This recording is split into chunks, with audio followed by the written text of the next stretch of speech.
में शांति का अंत। विशाल वानर सेना समुद्र पार कर लंका के तट पर पहुंच चुकी थी। सामने लंका नगरी अपने ऊंचे ऊंचे द्वारों और सुनहरे शिखरों के साथ खड़ी थी। ये भव्य थी लेकिन युद्ध के लिए तैयार। सेना के बीच श्री राम खड़े थे। उनका मन युद्ध से पहले शांति चाहता था।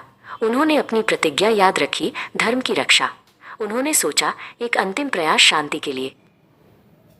श्री राम ने अपने सबसे बुद्धिमान और बलिष्ठ दूत अंगद को बुलाया। उन्होंने अंगद से कहा, अंगद, तुम लंका जाओ और रावण को मेरा संदेश दो।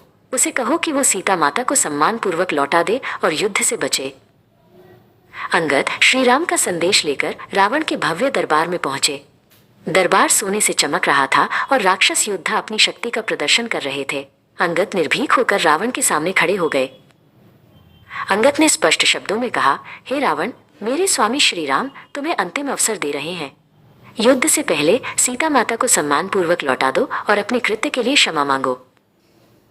रावण अपने बल और सोने की लंका के घमंड में चूर था। उसने दहाड़कर कहा, एक सन्यासी का दूत मुझे क्या आदेश देगा? मेरी शक्ति को चुनौती देने का साहस कौन करेगा? अंगद ने शांति के लिए बहुत समझाया लेकिन रावण नहीं माना।